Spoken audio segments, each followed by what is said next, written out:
Amém, irmãos? Vamos dar início ao nosso culto com a leitura do Salmo 80.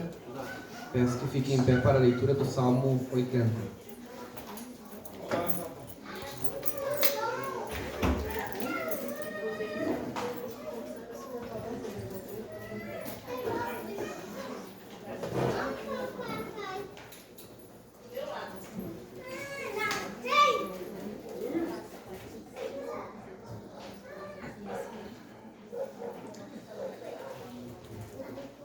Salmo 80. Dá ouvidos, ó pastor de Israel, tu que conduzes a José como um rebanho, tu que está entronizado acima dos querubins, mostra teu resplendor. Perante Efraim, Benjamim e Manassés, desperta o teu poder e vem salvar-nos. Restaura-nos, ó Deus, e faz resplandecer o teu rosto, e seremos salvos. Ó Senhor, Deus dos exércitos, até quando estarás indignado contra a oração do teu povo? Dá-lhes a comer pão de lágrimas e a beber copioso pranto. Constituis-nos em contendas para os nossos vizinhos, e os nossos inimigos zombam de nós a valer. Restaura-nos, ó Deus dos exércitos, faz resplandecer o teu rosto e seremos salvos. Trouxeste uma videira do Egito, expuseste as nações e a plantaste. Dispuseste-lhe o terreno. Ela deitou profundezas raízes e encheu a terra. Com a sombra dela os montes se cobriram, e com os seus sarmentos os cedros de Deus. Estendeu ela a sua ramagem até o mar, e os seus rebentos até o rio. Porque lhe derribastes as cercas, de sorte que a vindimam todos os que passam pelo caminho. O javali da selva a devasta, e nela se repastam os animais, que pululam no campo. Ou seja, pulam no campo. Ó Deus dos exércitos, volta-te, nós te rogamos. Olha do céu e vê e visita essa vinha. Protege o que a tua mão direita plantou, o sarmento que para ti fortaleceste. Está queimada, está decepada. Pereçam os nossos inimigos pela repreensão do teu povo. Seja a tua mão sobre o povo da tua destra, sobre o filho do homem, que fortalece para ti. E assim não nos apartaremos de ti. Vivifica-nos e invocaremos o teu nome. Restaura-nos, ó Senhor, Deus dos exércitos. Faça resplandecer o teu rosto e seremos salvos. Amém.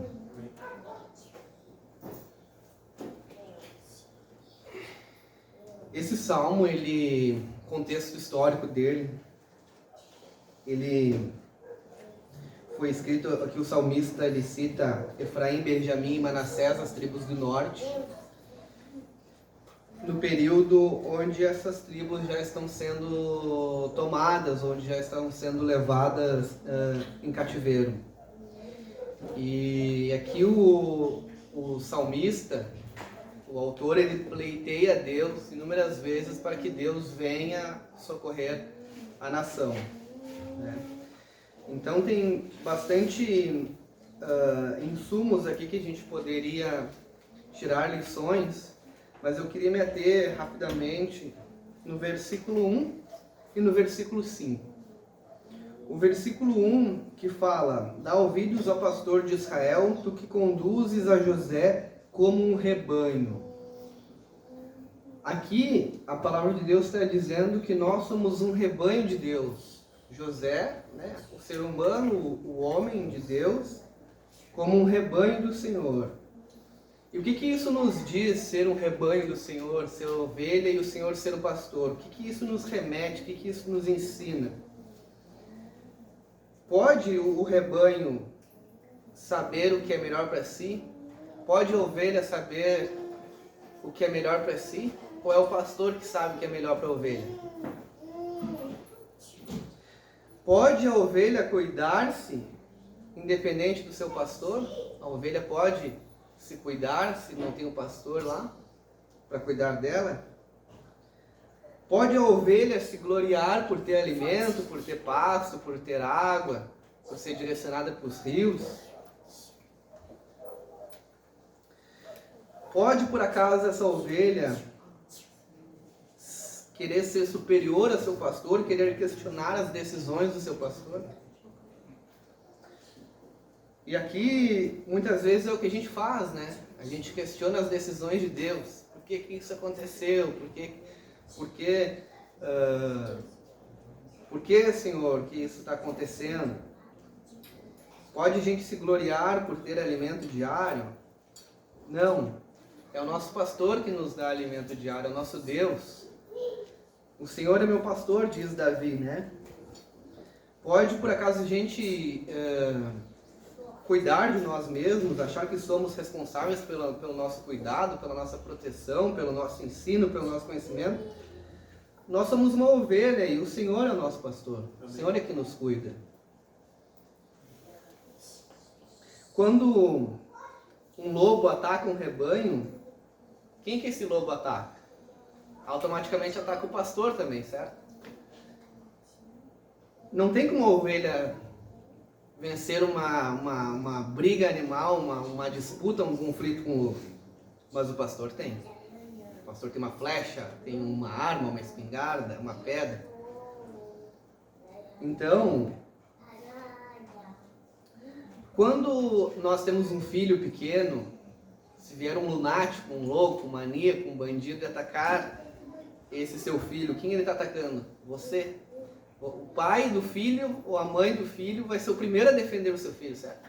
Isso é natural. E por que Deus não faria isso conosco? Se a Bíblia diz que nós, sendo maus, sabemos fazer boas coisas, que fará Deus, né? Por acaso, o filho que pede peixe, Deus vai dar uma cobra? Jesus explicou, não vai dar uma cobra. Então Deus é um pai muito superior do que nós somos. É um pai muito mais cuidadoso do que nós somos. E Davi, quando foi lutar contra Golias, lá, tem 1 milhão de pregações que diz que era uma luta improvável para Davi. Eu acredito que era uma luta improvável para Golias. Não tinha como Golias ganhar de Davi. Era impossível Golias ganhar de Davi através desse ponto de vista. Porque Golias não estava lutando contra Davi. Golias estava lutando contra Deus. Porque Deus estava com Davi. E Davi pegou 3 pedras. Se Davi pegasse uma pedra, ainda assim ia ganhar. Se não pegasse nenhuma pedra, ainda assim ia ganhar. E ele se encheu de fé a tal ponto de se despir de toda a armadura. Não quero nada porque eu tenho fé que eu vou derrubar esse gigante. Então, você sendo filho de Deus, as suas lutas não são só suas. As suas lutas são do seu Deus também. Amém. Que é seu Pai, que Ele ama também. Então a gente tem que crer nisso e se alegrar profundamente nisso. Esse é o primeiro ensino que a gente tira desse salmo. O segundo é no versículo 5. No versículo 5 que diz: dá-lhes a comer o pão de lágrimas e a beber o copioso pranto. Aqui a própria Genebra, ela vai comentar que esse povo fazia refeições com tanta frequência. Vai dizer assim, o povo fazia refeições com a mesma frequência que chorava. E a pergunta é, pode o pão e a carne saciar a nossa alma? O nosso espírito se regozijará estando com a barriga cheia e o coração vazio, por acaso? A Bíblia diz que o meu reino não é comida e nem bebida, nesse aspecto. A nossa alma, ela é preenchida pelo pão da vida, que é Cristo. E pelo cálice do seu sangue, que Jesus diz que é partido por nós. É isso que satisfaz a nossa alma. É isso que satisfaz o nosso espírito. E a ceia do Senhor e o seu domingo santo é o que a nossa alma anseia. Então não é comida, não é bebida, não é casa. A nossa alma anseia pelo Senhor. Porque nós viemos do Senhor e para o Senhor voltaremos. Amém? Amém. Vamos orar? Obrigado, Senhor Jesus, pelo teu cuidado, pelo teu amor, por ser nosso pastor, Senhor. Que nós venhamos a nos esvaziar, que nós venhamos a nos diminuir para que o Senhor cresça em nós. Que nós venhamos a confiar, Senhor, como ovelhas que nada podemos fazer, nada podemos nos defender, em lugar nenhum podemos chegar. Mas o Senhor é o nosso Deus que está conosco, o Senhor pode nos levar a todos os lugares. O Senhor pode nos defender de todos os males, o Senhor pode vencer todas as guerras do nosso coração, da nossa alma, da nossa vida, Senhor. Entra em nosso coração, sacia, Senhor, a nossa alma com a tua palavra, coisa que a comida, a bebida, nada material pode nos saciar, Senhor. Que possamos contemplar, Senhor, a beleza da tua paternidade para conosco, do teu cuidado para conosco, Senhor. Depois eu explico. Diferente de nós, o Senhor sabe todos os cabelos que tem na nossa cabeça. É esse cuidado que o Senhor tem para conosco. Que teu nome seja exaltado, glorificado nessa manhã. Que o Senhor seja entronizado, Senhor, em nosso coração, o Senhor que é altíssimo. O Senhor que é santo e que é digno de receber toda a honra, toda a glória e toda a adoração. Em nome de Jesus, amém. Bom dia, irmãos, tudo bem? Houve um imprevisto com nossos instrumentos. Hoje vai ter que fazer um louvor meio que no gogó, mas a gente vai fazer a capela. Vou cantar alguns louvores que a gente canta desde sempre e eu conto com a cooperação dos irmãos para a gente cantar junto, fazer um louvor bem bonito, amém? Amém. Vamos lá. Porque Ele vive, eu posso crer no amanhã. Porque Ele vive, temor não há, mas eu bem sei, eu sei que a minha vida está nas mãos do meu Jesus, que vivo está. Deus enviou seu Filho amado para morrer em meu lugar. Na cruz sofreu por meus pecados, mas ressurgiu e vivo com o Pai está. Porque Ele vive, eu posso crer no amanhã. Porque Ele vive, temor não há, mas eu bem sei, eu sei que a minha vida está nas mãos do meu Jesus, que vivo está.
Mas eu bem sei, eu sei que a minha vida está nas mãos do meu Jesus, que vivo está nas mãos do meu Jesus, que vivo está. Amém. Glória a Deus. Graças a Deus. Bom dia, meus irmãos, que a graça seja com todos. Vamos abrir a palavra no Evangelho de João, capítulo 20. Evangelho de João, capítulo 20, verso 30 e 31. Evangelho de João, capítulo 20, versos 30 e 31.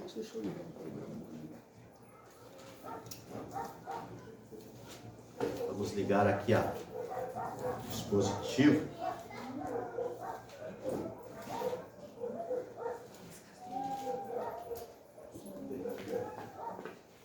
Evangelho de João, capítulo 20, versos 30 e 31.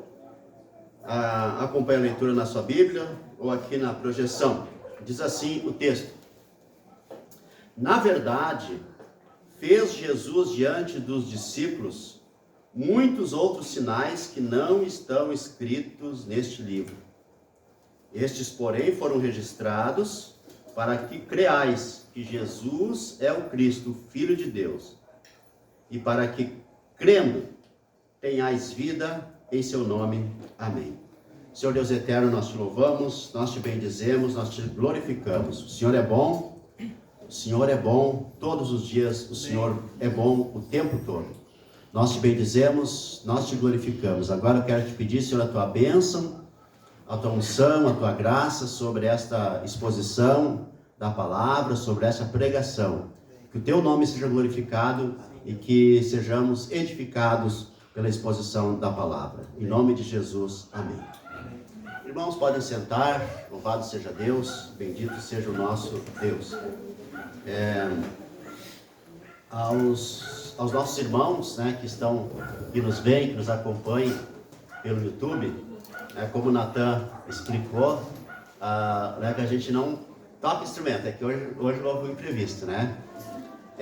Irmãos, a gente está, né, numa série de pregações em Hebreus e eu, no caso, os presbíteros, né, estão desenvolvendo uma série de pregações em Hebreus. Paralelamente, eu estou trazendo uma série em Provérbios, que a gente deu uma pausa agora, né, nesse tempo de Natal, e retomaremos em janeiro, paralelamente à exposição em Hebreus. E hoje, meus irmãos, eu quero trazer um tema, né, que é muito pertinente ao Evangelho de hoje, né? Nós temos muitas linhas, escolas que sempre houveram, mas hoje fica muito evidente, porque todo mundo tem acesso, né, a diversos pregadores pela internet, YouTube, Instagram, Facebook, enfim, e fica uma verdadeira confusão às vezes, né? E uma coisa que eu quero responder é sobre a nossa maneira de crer. Então, hoje está muito na moda, em muitos círculos, né, um desprezo à Bíblia, né, a palavra de Deus, a Bíblia como Bíblia, a Bíblia como palavra de Deus. Por quê? Atendendo, obviamente, a uma ideia de uma cultura, né, que contraria a Bíblia. E às vezes, alguns pregadores, e eu acompanho alguns, né, para ficar de bem, assim, eu acho, ou ser relevante, digamos, então, há uma negação da Bíblia. Então, tem um grupo, inclusive alguns outdoors em São Paulo, em Rio de Janeiro, em Porto Alegre eu não vi ainda, mas com o seguinte dizer: Jesus é maior do que a Bíblia. E é óbvio que Jesus é maior que a Bíblia, é óbvio. Mas a ideia não é essa. A ideia, na verdade, deste grupo, a ideia central, né, a pressuposição principal, na verdade, não é dizer que Jesus é maior que a Bíblia, mas nos ensinos deles, né, eles menosprezam e dizem que não precisam da Bíblia, porque se Jesus é maior que a Bíblia, então nós não precisamos da Bíblia para crer em Jesus.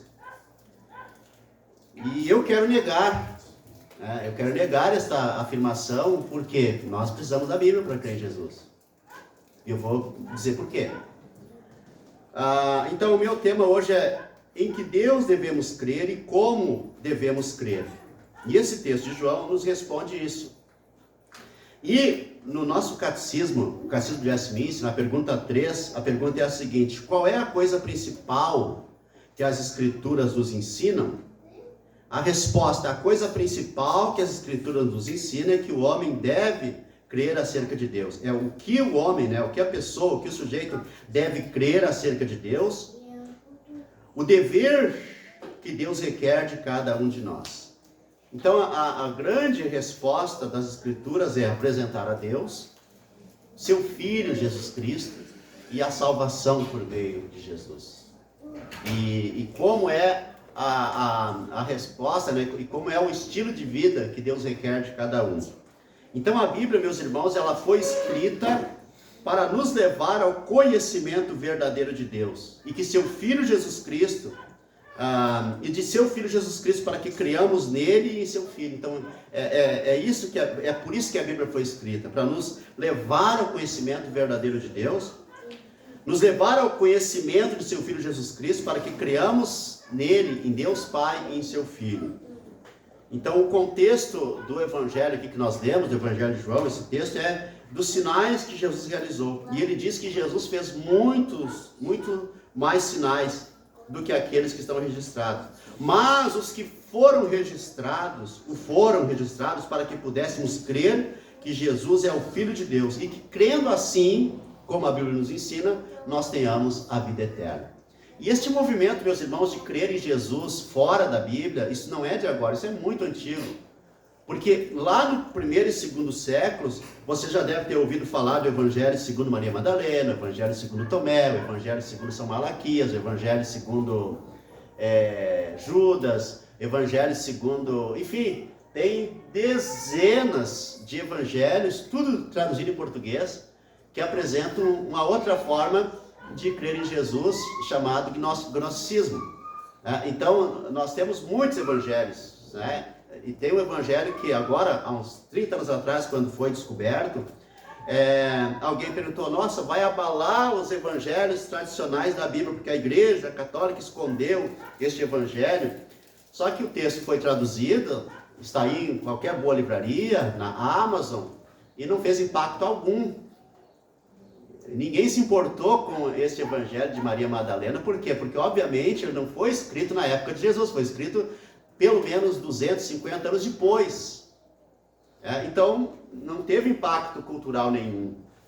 Assim como o Evangelho de Tomé, que foi descoberto há mais de 100 anos, e tantos outros evangelhos, né, que foram descobertos. Por quê, meus irmãos? Porque como o Deus, Criador dos céus e da terra, foi revelado ao mundo? Obviamente pelas Escrituras. Como o mundo soube a respeito de Jesus? Obviamente por meio das Escrituras. Irmãos, sem as Escrituras não haveria nenhum conhecimento, nem de Deus Criador, porque as pessoas, a parte das Escrituras, vão buscar o seu Deus, a sua imagem, só que a Bíblia, ela revela o Deus Criador. A Bíblia revela quem é Jesus, ela conta a história de Jesus. E só existiu o Evangelho, por exemplo, de Maria Madalena, escrito mais de 200 anos depois, porque houve os verdadeiros evangelhos. Caso contrário, não haveria outros evangelhos. Só existe um Jesus falso porque foi revelado um Jesus verdadeiro. Então, as Escrituras, meus irmãos, é a revelação de Deus. A partir das Escrituras, nós conhecemos Jesus. Por exemplo, todos vocês aqui, todos que estão aqui e aqueles que estão assistindo depois na internet, sabem que conheceram a salvação, conheceram a Deus e conheceram Jesus porque foi pregado o Evangelho, foi pregada a palavra para vocês. Óbvio que a grande ideia é, mas o evangélico hoje, os evangélicos hoje dão muito escândalo. Meus irmãos, os evangélicos hoje dão muito escândalo. Aliás, essa semana há um escândalo, né, que eu fico triste, chateadíssimo, né, que dois pastores bem conhecidos, né, aqui no Brasil, bem conhecidos mesmo, dos mais conhecidos, com a baixaria extrema, envolvendo outras pessoas, com palavrões, e óbvio que eu fico triste, eu fico chateadíssimo com isso, até porque um deles é meu amigo, né? Eu fico muito chateado com como nós chegamos a esse ponto. Irmãos, e eu quero, em nome de Jesus, se Deus me guardar, e vai me guardar, e eu vou me esforçar também, me manter longe desse tipo de escândalo e de prática. O meu interesse, meus irmãos, é pregar o Evangelho. Só pregar o Evangelho. Sem mistura. E meus irmãos, e a Bíblia, né, ela é essa revelação de Deus. E aí eu não quero saber o que os outros estão fazendo com a Bíblia, mas eu quero que a gente continue usando bem a Bíblia, a palavra de Deus. Então, isso se aplica a toda a Escritura, pois está explícito isso em toda a Bíblia. Em Romanos capítulo 15, verso 4 diz: pois tudo quanto outrora foi escrito, para nosso ensino foi escrito, a fim de que pela paciência e pela consolação das Escrituras tenhamos esperança. Este é o motivo das Escrituras. Esta é a revelação da Bíblia, para que pela paciência, pela perseverança, pela consolação das Escrituras tenhamos esperança. Então o tema da Bíblia é a salvação por meio do Filho de Deus. Cristo é o centro das Escrituras. Crer que Jesus é o Filho de Deus é a única maneira, meus irmãos, de realmente conhecermos, né, as Escrituras de verdade, crermos nas Escrituras de verdade, e crer que Jesus é o Filho de Deus é a única maneira de crer em Deus de forma bíblica. E como Deus mesmo revelou, esta é a finalidade, meus irmãos, das Escrituras. Deus nos revelando a si mesmo por meio de sua bendita palavra para nos levar a seu Filho. A Bíblia é sobre salvação, salvação por meio de seu Filho. A Bíblia é sobre o amor de Deus, Deus revelando o seu amor por meio do seu Filho. É isso que nós precisamos. E é isso que eu quero trazer hoje, né, na minha reflexão, na minha pregação, na minha exposição para vocês. Que nós temos 4 passos para dar. O primeiro é crer nas Escrituras. Continuar crendo nas Escrituras, apesar do mau uso dela por tantos grupos, não de agora, mas desde que a Escritura foi escrita, foi revelada. O apóstolo Paulo, na época dele, já disse que alguns usam o Evangelho para ganho próprio, para ambição própria, para contendas, mas nós queremos pregar a graça de Deus, nós queremos pregar o amor de Deus. Então, o primeiro passo é que devemos crer nas Escrituras. O texto diz que os sinais foram registrados para quê? Com uma finalidade. Para que crendo, esses sinais foram registrados para que crendo tenhais vida em seu nome. É isso que a Bíblia diz. Eles foram registrados, escritos para a finalidade de transmitir a revelação de Deus, a vontade de Deus, o plano de Deus, revelar o próprio Deus, Deus revelar a si mesmo com o propósito de salvar aquele que crê. É isso que eu cria há 30 anos atrás, é isso que eu creio hoje. Então a Bíblia é a palavra de Deus na sua integridade, não apenas parte dela. Óbvio que, por exemplo, o Antigo Testamento, nós usamos o Antigo Testamento como sombra para nos apontar a Jesus. Jamais um pregador nosso aqui vai pregar o Antigo Testamento com aplicação em si mesmo, que não seja em Jesus, que não seja com o cumprimento em Jesus, explicando o cumprimento do Antigo Testamento em Jesus. Essa é a questão da palavra de Deus. Então a Bíblia é a palavra de Deus, e o que nós precisamos crer, meus irmãos, é na inspiração plenária, integral das Escrituras, e considerar as Escrituras como a palavra de Deus. Em João capítulo 5, verso 39, Jesus fez uma crítica aos fariseus. Examinar as Escrituras, vocês examinam as Escrituras porque julgais ter nelas a vida eterna. E são elas que testificam de mim, ou seja, eles estavam usando a Bíblia errada, de forma errada, para interesses próprios, para formar sua própria ideia, para formar sua própria religião, para dominar o povo. E é isso que acontece até hoje. Existem muitos mestres que dominam o povo, são líderes personalistas que conduzem o povo às suas próprias ideias, à sua própria maneira de ver a vida e prendem o povo a si mesmos. O segundo caminho, meus irmãos, é que nós devemos crer segundo as Escrituras. Irmãos, nós devemos crer segundo as Escrituras, não segundo outra coisa, não segundo outra ideia. Devemos crer segundo as Escrituras. Aqui no texto diz, para que crendo tenhais vida em seu nome. Para que crendo, a finalidade é para que crendo, ou seja, crendo no quê? Naquilo que foi escrito. E esse é o ponto, crer de acordo com o que foi escrito. Pois o que foi escrito teve como finalidade nos levar à fé verdadeira, ao ensinamento verdadeiro. Por quê? Porque se você for ler os outros evangelhos, por exemplo, tem um evangelho que fala que Maria, por exemplo, estava indo em direção a algum lugar, né, com Jesus pequenininho, provavelmente, se não me engano, o texto diz, visitando Isabel e João Batista criança, e estava lá o menino Jesus, e estava muito sol, Maria estava cansada, e aí ele fez nascer uma árvore para Maria ter sombra, né? E o outro, que Jesus tinha desaparecido ali da visão de Maria e de José, e aí quando Maria vai ver, Jesus estava andando de cavalo num raio de sol, né? Montando num raio de sol assim no ar, né?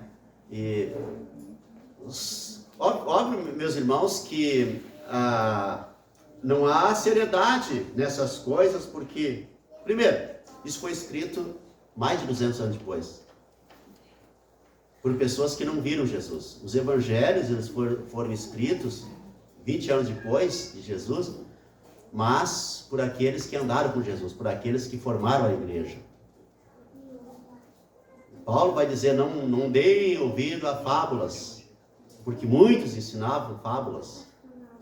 Então, meus irmãos, a maneira certa, correta de crer em Jesus é a partir das Escrituras.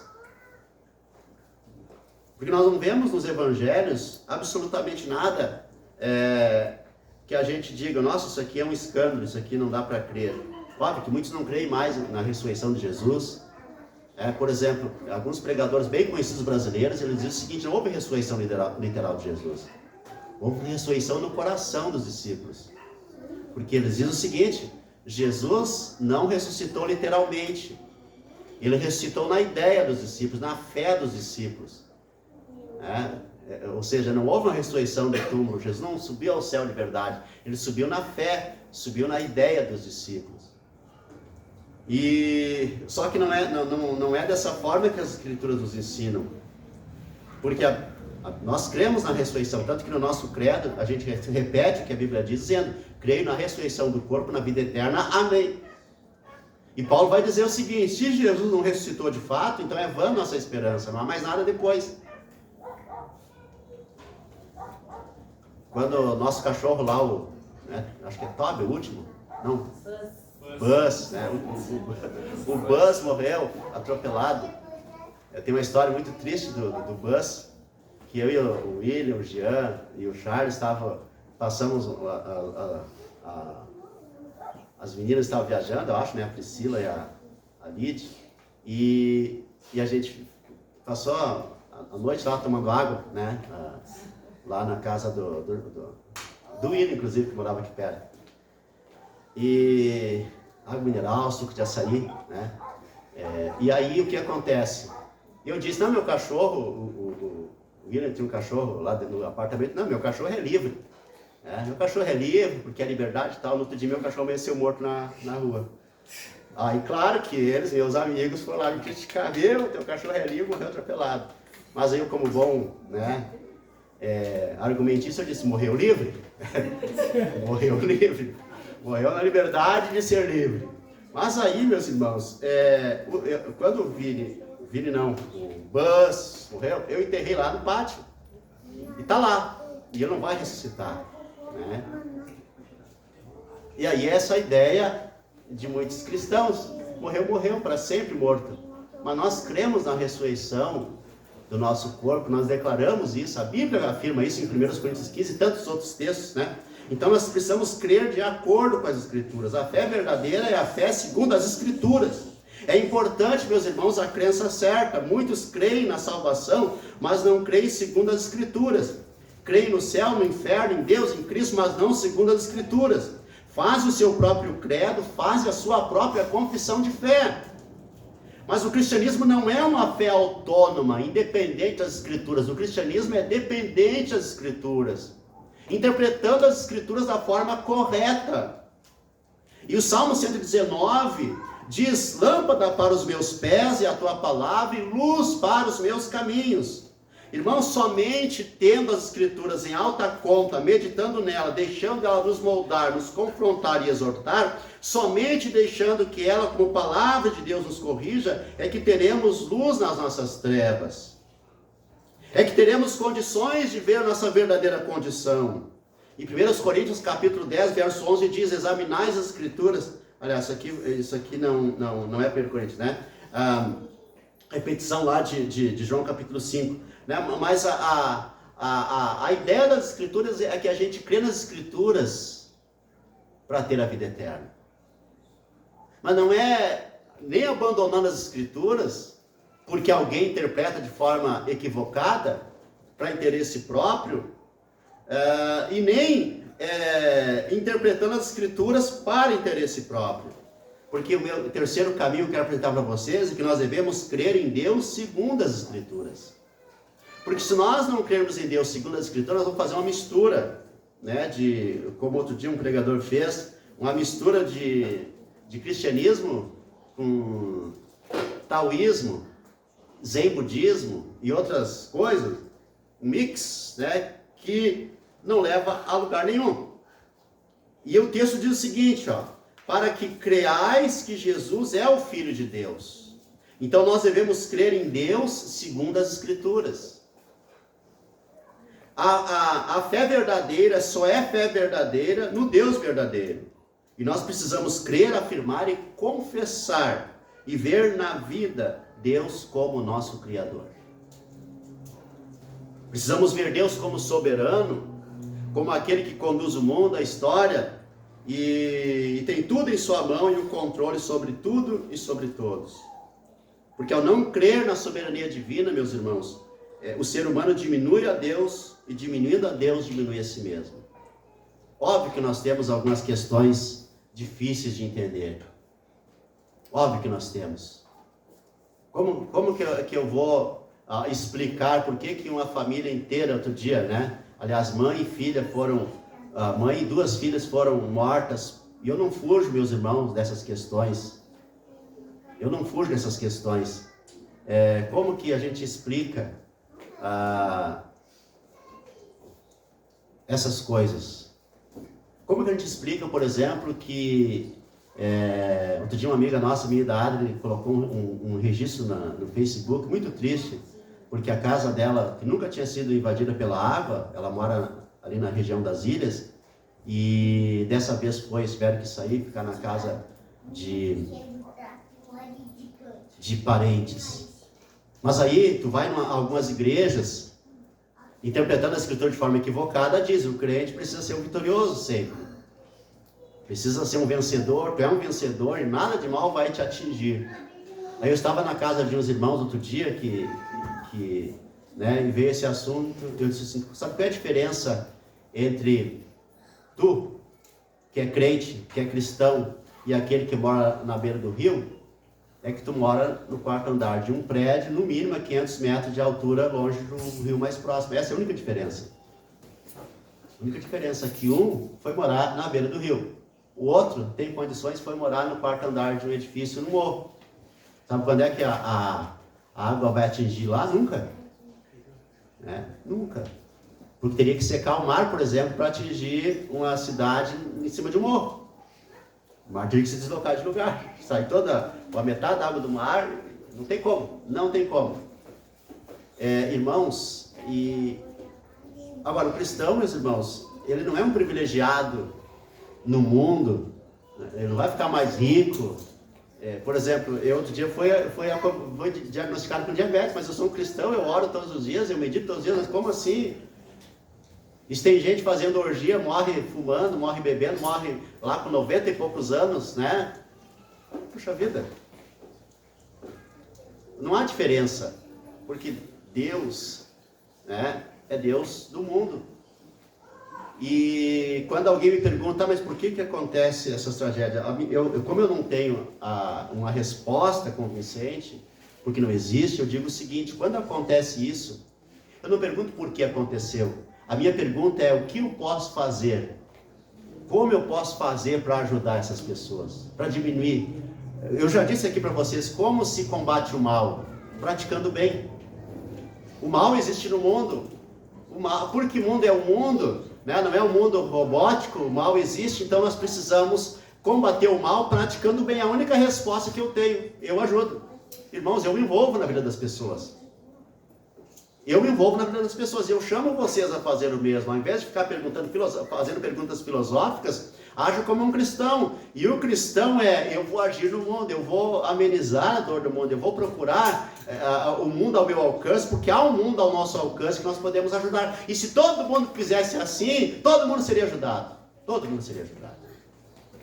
Irmãos, em terceiro lugar, aliás, nós já estamos no terceiro, né? Para que devemos crer segundo as Escrituras. Então, meus irmãos, aparentemente a negação de Deus produz autonomia no ser humano.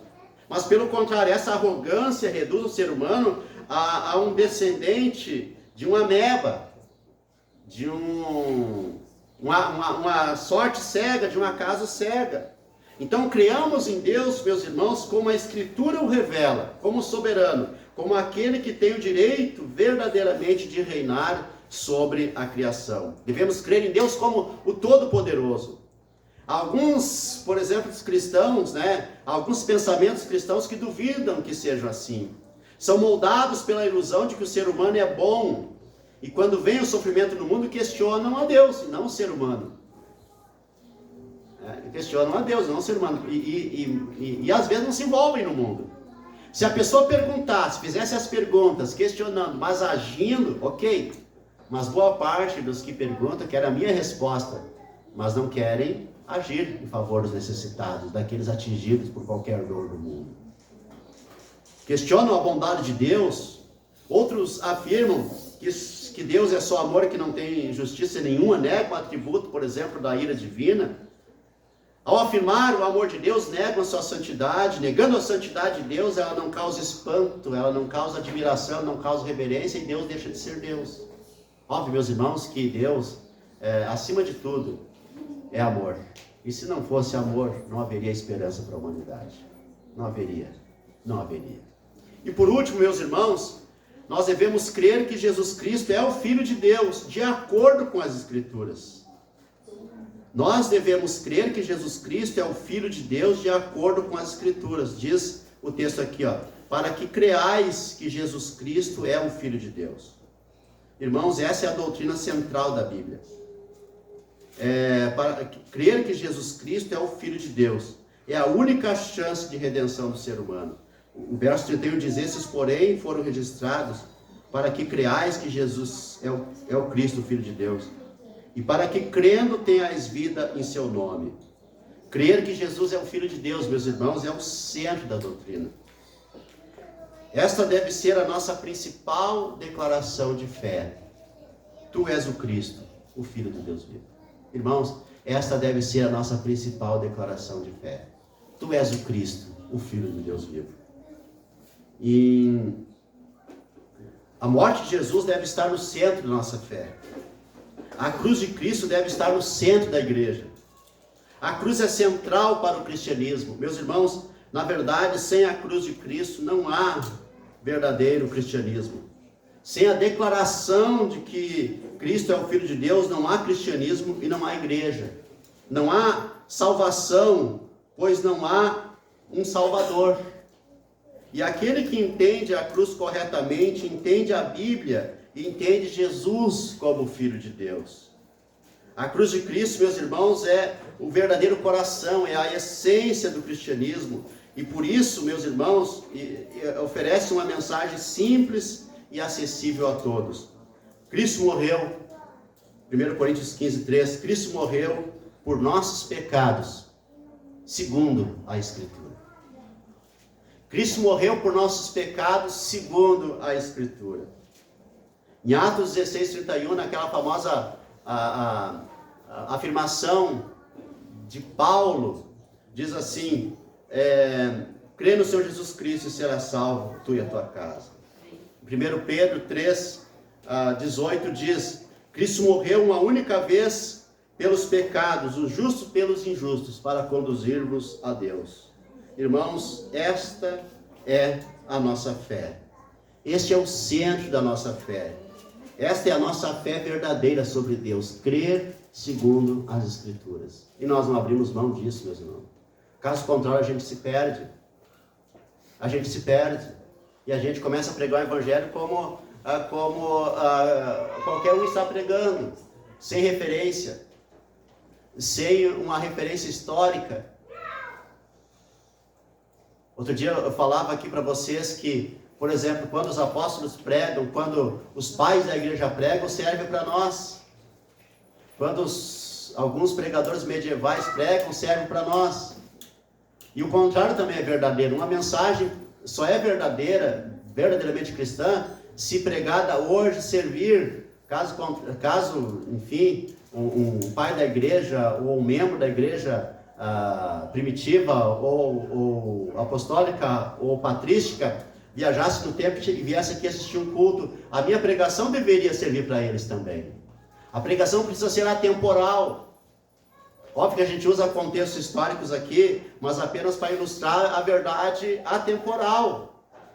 As ilustrações temporais é para ilustrar a verdade que é atemporal. Então, o verdadeiro cristianismo tem uma mensagem só desde os apóstolos até hoje. Aquilo que eles pregavam serve para nós. E o que eu prego hoje precisa servir para eles também, caso eles ouvissem. É um evangelho. Nós não podemos inventar uma nova forma. Alguns anos atrás, e hoje tem moda, né? Eu vi um batismo do tobogã, né? E aí as pessoas subiram no tobogã e o pastor lá embaixo dizia, crê em Jesus como teu Salvador? Sim, então eu te batizo em nome do Pai, do Filho e do Espírito Santo. E a pessoa descia no tobogã e era batizada. É sério, não estou brincando, é sério. É sério.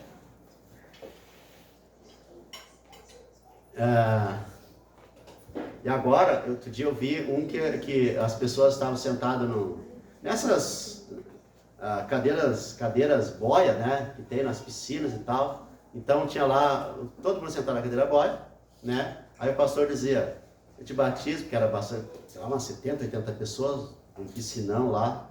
E aí a pessoa se jogava para trás. Meus irmãos, é a invenção para tornar o evangelho, né, popular, relevante, contextualizado. E a gente optou, né, pelo evangelho simples, sem enfeites, sem adorno, porque esse é o evangelho do Senhor Jesus Cristo e é nisso que nós cremos. Amém? Amém. Vamos ficar em pé, meus irmãos. Graças a Deus. Senhor Deus eterno, nós te glorificamos, nós te bendizemos, nós te exaltamos de todo o nosso coração. Santo é o teu nome. Glorificado seja o teu nome. Santo, santo, santo é o nome do Senhor. Bendito seja Deus. Que o Senhor nos mantenha na fé verdadeira, na fé pura, no evangelho simples. No evangelho simples, sem invenções, sem novidades, mas no evangelho que santifica a nossa alma, que santifica o nosso coração, que alimenta a nossa alma, que alimenta o nosso coração. E assim nós glorificamos a Deus, e assim nós exaltamos a Deus. Amém. Irmãos, nós vamos participar da ceia agora. Eu quero convidar vocês, né, para vir até a mesa e servir-se da ceia do Senhor. Graças a Deus.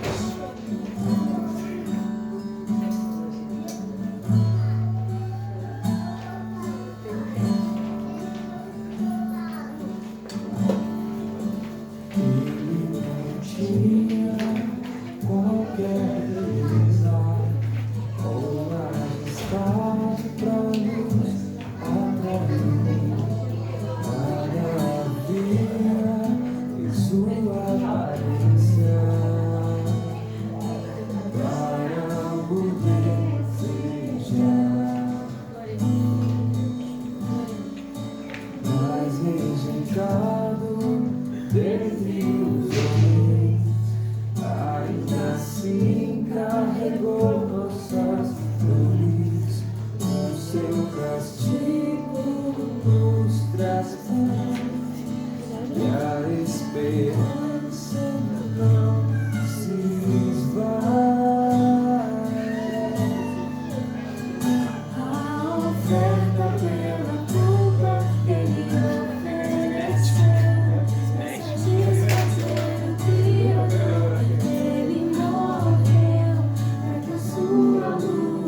rejeitado entre os homens, ainda assim carregou nossas dores. O seu castigo nos traz paz, e a esperança não se esvai. A oferta pela culpa Ele ofereceu, para satisfazer o Criador. Ele morreu, para que a sua luz em nós pudesse brilhar. O Filho do amor se entregou em nosso lugar. És o Cordeiro que pelos nossos pecados foi esmagado sem dizer uma Como é que é o nome dele mesmo? Amém, graças a Deus, todos pegaram o pão, o cálice. A palavra de Deus nos diz que o Senhor Jesus, na noite que foi traído, tomou o pão e, tendo dado graça, partiu e disse: este é o meu corpo que é dado por vós, façam isto em memória de mim. Por semelhante modo, também depois de haver ceado, tomou o cálice, dizendo: este cálice é a nova aliança no meu sangue, façam isto em memória de mim. Porque todas as vezes que comerdes o pão ou beberdes o cálice, anunciais a morte do Senhor até que Ele venha. Senhor Deus eterno, nós te damos graças pelo pão e te pedimos a bênção para o cálice. Porque a tua palavra diz que o teu corpo é verdadeira comida, o teu sangue é verdadeira bebida. No sentido de que nós somos participantes da morte e da ressurreição do nosso Senhor. Cremos que nós somos perdoados, nossos pecados são perdoados por meio da morte do Senhor Jesus. E nós somos justificados. Por isso nós afirmamos que nós somos justificados pela fé e pela fé somente. Fé no Filho de Deus, que nos amou e a si mesmo se entregou por nós. Amém. Irmãos, comam o pão em nome de Jesus.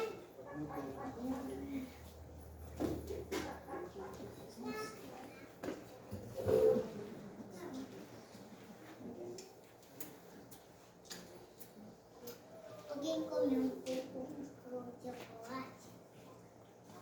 Graças a Deus. Irmãos, recitem comigo o nosso credo, o credo apostólico.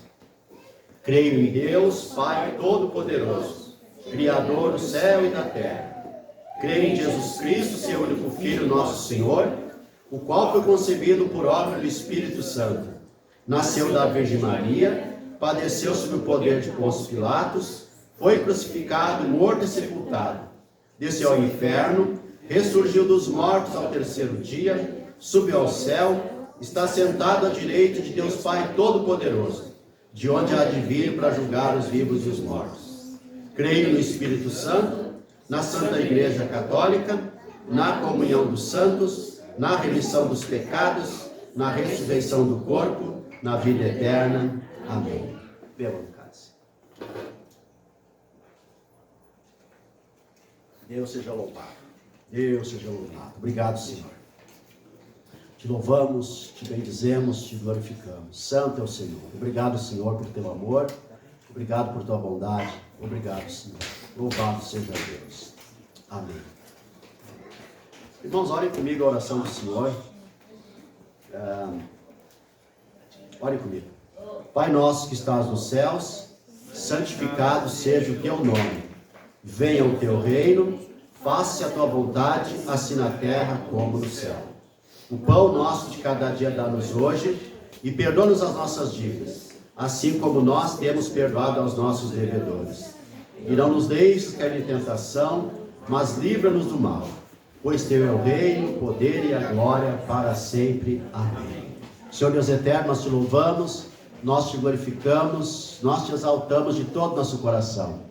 Quero te agradecer, Senhor, por nosso culto. Quero te agradecer, Senhor, porque o teu nome foi glorificado, está sendo glorificado em nosso meio. Quero te louvar, Senhor, porque o Senhor é bom. Agora eu quero te pedir uma semana abençoada para todos nós. Abençoa, Senhor, nossas crianças, abençoa os bebês, Abençoa, Senhor, as mamães que estão esperando os seus bebês. Muito obrigado, Senhor, por esta grande dádiva, esta grande bênção. Obrigado, Senhor. Louvado seja o teu nome. Abençoa os grandes, pequenos, maiores, menores, solteiros, casados. Abençoa, Senhor, a cada um nessa semana.